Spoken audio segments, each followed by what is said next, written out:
Good evening guys, I am Aarti. Today we are going to learn the topic that is burn. ये बहुत ही important topic है आप लोगों के लिए. इस पे बहुत ही बड़ा क्वेश्चन आता है for 15 marks for the university examinations. So you can learn this topic by me. I can cover all the aspects of the questions. So for example, I am taking the question. Question is the define burn, classification of burn, and explain the medical and nursing management of burn. This kind of question for the 15 marks. So I can explain this one by one so that you can cover other than this also, because I can explain also rule of 9 and the calculation of fluid, which is very important topic for you. So first is the burn. Definition देखते हैं अपन. इसकी definition क्या है. It is transfer of energy from one source to another which leads to tissue damage, destruction, protein denaturalization and ionization of content. तो आपको इसमें कुछ नहीं, 5 वर्ड्स इंपॉर्टेंट है इसमें. First is the tissue damage, destruction, protein denaturalization and ionization of content. ये 5 words पे आप डेफिनेशन में इंक्लूड करते हैं तो आपको 2 में से 1.5 मार्क्स तो आराम से मिल जाएगा. ठीक है. क्या है ये? Transfer of energy from one source to another. Energy का ट्रांसफ़र हो रहा है वन सोर्स टू अनदर. उससे क्या हो रहा है? टिश्यू डैमेज हो रहा है, उसका डिस्ट्रक्शन हो रहा है, जो प्रोटीन है वो भी डिस्ट्रक्शन हो रहा है, और आयोनाइजेशन हो रहा है. ये आपको लिखना है इसमें 5 words. Then next we move to the classification. इसमें 3 टाइप है, first degree burn, second degree burn and third degree burn. तो we move to the first degree burn. Superficial partial thickness burn इसको ये भी बोला जाता है. इसमें क्या होता है? एपिडर्मिस इन्वॉल्व होती है. मतलब अगर फर्स्ट डिग्री बर्न हुआ है तो क्या होगा, आपकी सिर्फ फर्स्ट लेयर जो होती है स्किन की वो डैमेज हो जाएंगी. और ये सनबर्न से भी, जो सनबर्न के थ्रू इंजरी होती है वो फर्स्ट डिग्री में काउंट की जाती है. इसका कलर होता है पिंक इन कलर, और ये बहुत ही ज़्यादा पेनफुल, मतलब बहुत ज़्यादा नहीं पर ये पेनफुल होती है क्योंकि इसमें नर्व डैमेज नहीं होते हैं बच्चों. ये बहुत इंपॉर्टेंट है. इसमें नर्व डैमेज नहीं होती, सिर्फ स्किन डैमेज हुई है, इसलिए पेनफुल रहेगा ये. ठीक है. देन सेकेंड डिग्री बर्न, इसको डीप पार्शियल थिकनेस बर्न भी बोला जाता है. ठीक है. तो इसमें एपिडर्मिस प्लस डर्मिस आ जाएंगी. फर्स्ट लेयर तो आएंगी आपकी स्किन की, देन सेकेंड लेयर भी आ जाएंगी.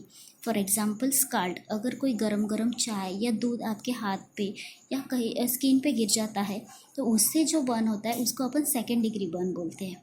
ठीक है. तो इसका कलर कैसे होता है? वाइट टू पिंक और रेड इन कलर. ये white, slightly white to pinkish आएगा. जो फर्स्ट था वो पिंक इन कलर था, फर्स्ट डिग्री.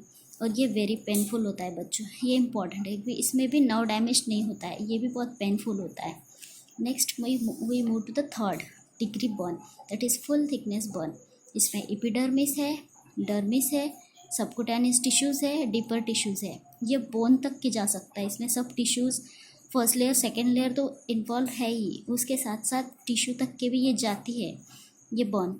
तो आप सोचोगे ये पेनलेस कैसे है, क्योंकि ये तो बहुत ज़्यादा बर्न हो गया है. पर इसमें क्या होता है, इसमें नर्व्स, जो नर्व के रूट होते हैं, नर्व होते हैं, वो जल जाते हैं, पूरे डैमेज हो जाते हैं. नर्व का काम ही होता है कि पेन सेंसेशन करवाना. अगर पेन सेंसेशन करवाने वाला मेडिएटर ही नहीं है तो पेन कैसे सेंसेशन होगा अपने को, इसलिए ये पेनलेस होती है. ठीक है. ये मेनली फॉर एग्जांपल, इसका एग्जांपल है तो इलेक्ट्रिक बर्न से जो इंजरी होती है वो थर्ड डिग्री में कैलकुलेट की जाती है. और इसका कलर वाइटिश होता है, वाइट, कंप्लीट वाइट. ठीक है. So next move on to the next, that is rule of 9 पढ़ेंगे अपन. रूल ऑफ 9 क्यों, क्या काम है इसका? To estimate the total body surface area in percentage by multiple of 9. इसमें अपन 9 के मल्टीपल में पूरे बॉडी की जो सरफेस एरिया है उसको कैलकुलेट करते हैं. मतलब कितने परसेंट में जला है उसके हिसाब से अपन कैलकुलेशन करेंगे कि कितना फ्लूइड लगेगा इसको. ठीक है. तो मैं आपको एक डायग्राम निकाली है, बहुत ही गंदी सी मैंने, तो प्लीज़ डोंट माइंड, मेरा ड्राइंग उतना अच्छा नहीं है. सो देखिए, अगर फेस जला है तो 9%, अगर हैंड जला है, अगर सिर्फ फ्रंट साइड से आपका हैंड जला है तो 4.9% हो जाएगा. If back and front both side are burn then it is 9%. ठीक है, दोनों हैंड्स के हो गए 9 18%. देन चेस्ट का बैक साइड भी और बैक साइड फ्रंट साइड भी और बैक साइड भी दैट इज़ 36%. उसके बाद दोनों मतलब पैर फर्स्ट एक पैर का 18%, उसके पीछे वाला भी 18%. देन नेक्स्ट लेग 18%, दोनों मिला के 9 पीछे से 9 और आगे से 9. ठीक है, तो ये टोटल हो गया आपका 99. दैट इज़ 9 9 9 18 18 और 36. ये हो गया टोटल 99. कैलकुलेट कर लीजिए आप पॉज करके video. And then 1% is the genitalia, तो टोटल हो जाता है 100% बर्न.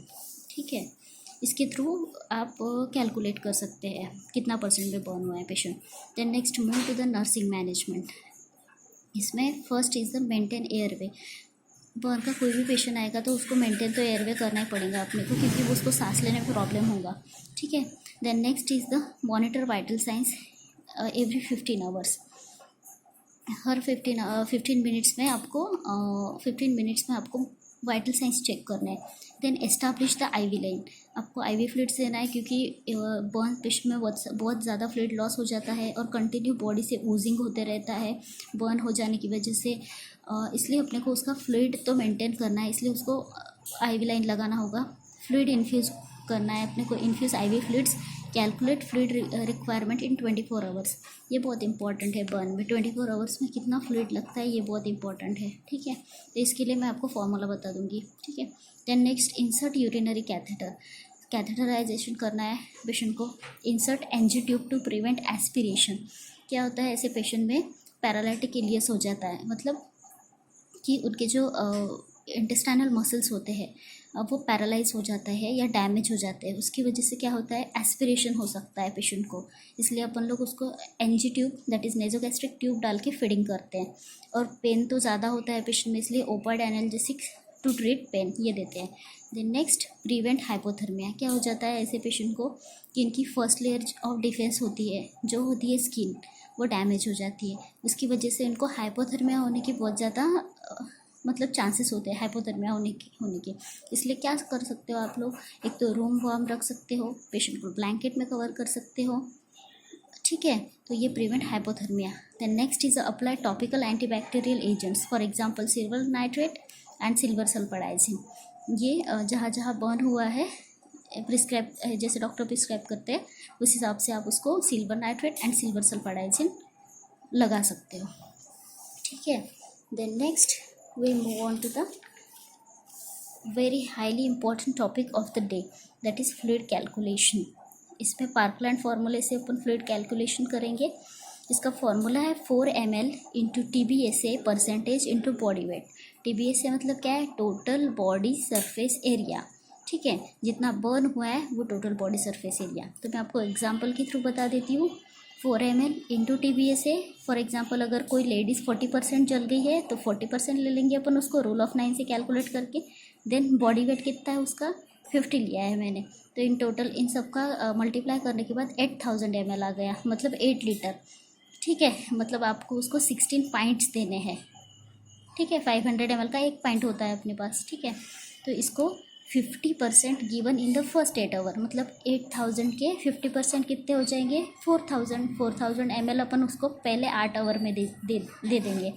देन नेक्स्ट 4000 16 आवर्स में देंगे, तो टोटल कितने हो गए 16 hours plus 8 hours that is 24 hours. So guys I hope कि आप लोग को ये टॉपिक अच्छे से समझा है. और कोई भी आपको डाउट है तो आप कमेंट सेक्शन में पूछिए, लाइक कीजिए, शेयर कीजिए, सब्सक्राइब कीजिए, और कुछ प्रॉब्लम है तो पूछिए. Thank you so much.